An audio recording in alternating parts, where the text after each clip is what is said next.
Hello, everyone. You're watching Booster Banner right here on Titan TV. My name is Trevor Roberts, and I'm alongside my good friend Mason Struttmann. How are you doing today, Mason? You ready to take a deep dive into all things Rocket League? I'm doing great, Trevor. I'm excited to be here today, and while I don't know much about the game, I'm excited to learn more about it here today. We are definitely going to make sure you know a lot more about the game by the end of the day today. Let's start off with the basics about what Rocket League is all about.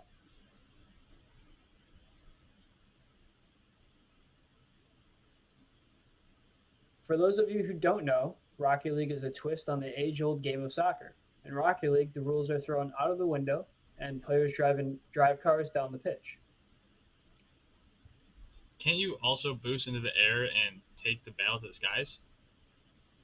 Anywhere in the arena is a place to battle it out for a goal. In each of the two 5 minute quarters, two teams of 1 to 4 players battle it out to score the most goals. In Rocket League, however, there is more than one way to pave way to victory. I know that if you move fast enough, you can destroy enemy vehicles and put them out of action for a few seconds. Is that right? That you can. Throughout the arena, booster refills are scattered across the ground, and when you pick up enough of them, you can boost your way straight into your enemies, or even into the skies in Rocket League. You can also jump and maneuver your vehicle in many directions, allowing you to dial in on where you want to go, no matter the location. And I know the game is available pretty much on every console made in the last 10 years. That's right, the game is free to play on PS4, PS5, Xbox Series X and S, Xbox One, Nintendo Switch, and PC. The game launched on July 7th, 2015 on PC and PS4, February 17th, 2016 on Xbox, and finally launching on Nintendo Switch on November 14th, 2017. The game went free to play in September of 2020, and there were also versions for both Mac OS and Linux, but those versions were shut down for good in 2020. So is the game just soccer with cars? The game has much more than just basic action. The game regularly receives seasonal content updates, and over the years, a variety of bonus modes have been introduced. On December 15th, 2015, developer Psyonix introduced a new game mode entitled Snow Day, which introduced a vehicular reimagining of hockey to the world, coinciding with the holiday season. Only 4 months later, on April 20th, 2016, Psyonix introduced another new game mode known as Hoops. Much like how Snow Day changed the sport being played, Hoops transformed Rocket League into a basketball game. With players trying to get the ball in the other team's hoops, this is my personal favorite. And fan favorite mode Drop Shot, where players are tasked with destroying the floor to score, which released on March 22nd, 2017. And best of all, they were added as a free update for all players and remain in the game to this very day. The game has amassed a large player base with over 88 million players hopping on the pitch in the last 30 days alone. That's a lot of players. Over the course of a month, those player numbers sound extremely impressive, but in reality, the player counts on a daily basis are far from ideal. Active Player and a popular source of info for the monitoring of player counts showed that from July of last year to January of 2024, monthly player dropped in the millions, with nearly 8.5 million players abandoning the game in November alone. RLStats.net reported that from March 14th to 16th, the game hit a peak player count across all platforms of only 516,000, taking place on Friday afternoon. Player numbers were even worse on PC, with Stream Charts reporting that in the entire month of February, only 19,000 players were playing the game on average. And with Rocket League being a live service game, which is meant to continuously draw users onto the pitch, with new content consistently released to fans. But with over 11.8 million players abandoning the game in just October alone and November, some began to wonder if the game could continue being a game players would look forward to picking up. The ActivePlayer.io shows that just in the last 30 days, the game maintained an overall monthly player count of 88.9 million players. With numbers like that, it's fair to say that the game might not be as dead as some believed it to be.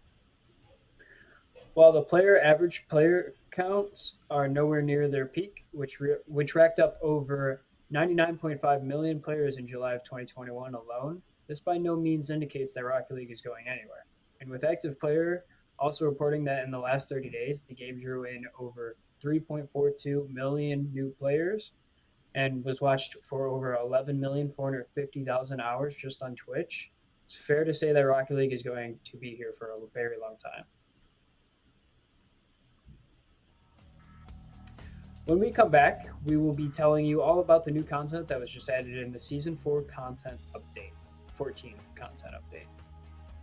And we'll be bringing you all the latest results from the Championship Series, along with a look ahead at the upcoming Copenhagen Open.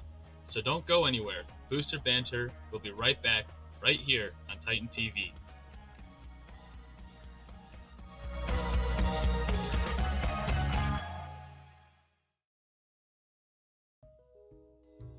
Looking to laugh? Duck, duck, live. Oshkosh's best sketch comedy show. Duck, duck, live. Skits guaranteed to make you laugh. Duck, duck, live. Duck, duck, live. Only on Titan TV.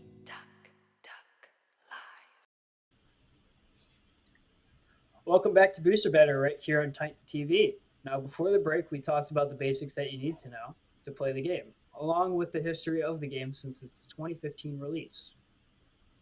We also talked about the state of the game today and how its player numbers are nowhere as low as people think they are. And one main reason players are coming back to the game is the news content update, Season 14. So let's get into what Season 14 brings to the table. On March 6th, Rocket League Season 14 made its debut on all platforms, bringing with it a boatload of new nautical content. Fan favorite map Salty Shallows got a fresh coat of paint with the new Aquadome map variant released with Season 14 update, and a new Rocket Pass debuted as well. In the Rocket Pass, 2 new cars were added to the game, with the supercar Mako and the sports car Admiral being a part of the pass, alongside a slew of new wraps and paints for all vehicles. On top of that, new rewards were added for players who engaged in competitive play during Season 13, with a unique decal awarded to players, with more rewards awarded to those who grind the game and reach Supersonic Legend status, the highest competitive rank in the game. One more controversial change that arrived with Season 14 is the removal of Snow Day from the competitive playlist, Dropshot being available in competitive this season. Players will have to wait until Season 15 to see Snow Day return to competitive playlist, and for those who want to grind out the Season 14 Rocket Pass, there are 70 tiers of rewards for players to earn, with titles, goal explosions, paint finishes, and more for grabs. The Rocket League Championship Series is set to get into full swing in just a few days, with the first RLCS Major of the year starting on March 28th and running until March 31st. The Major will be held in Copenhagen, Denmark's KB Hallen Arena. How does the Championship Series work? The RLCS season consists of 3 major events. The RLCS Major 1, which starts next week, Major 2, which will take place sometime in June of this year, and concluding with the RLCS World Championship taking place from September 10th to the 15th. Major 1 will be the first major event of the 2024 RLCS season, with 16 teams battling out in Denmark. So here are the teams that have qualified for the first major and who are competing against each other. So at the top of the bracket going down, we have Carmine Corp versus Limitless, Vitality versus Complexity, BDS versus Elevate, Pioneers versus G2 Esports, Gen G versus Power, Gentlemates versus Roll One, Falcons versus OG Esports, and last but not least, Luminosity versus Furia.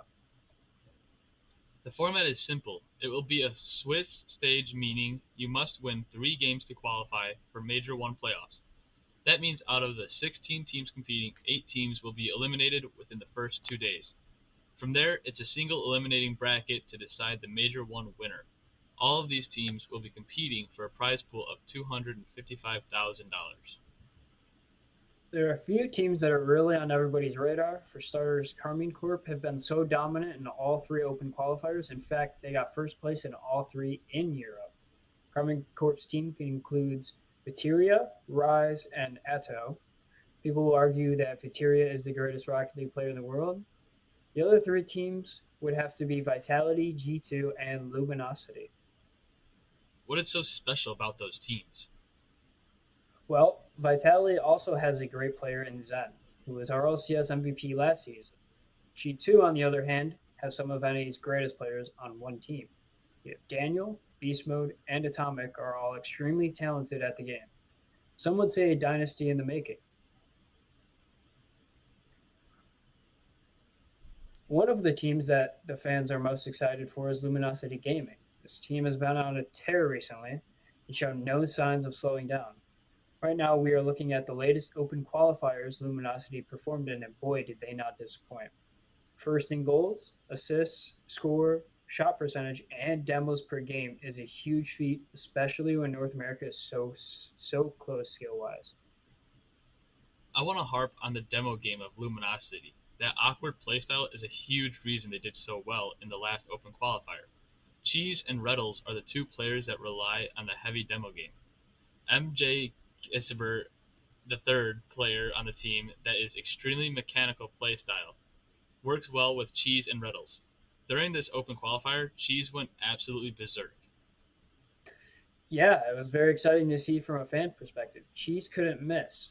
He was hitting double taps, flip resets, and ground pinches. It was very nice to see him growing into the young star that he is, especially since Luminosity picked him up over the offseason. Top of all of this, they are America's favorite team. All 3 of them have unique personalities that go well with a winning organization. And you have their coach Rodrig, who puts the puzzle pieces together, those 4 players. Thank you so much for tuning into this exciting episode of Booster Banner. We hope you have enjoyed the banner here today as much as we have enjoyed having it. For Titan TV, my name is Trevor Roberts. And I am Mason Struttmann. Thank you for watching and have a good night.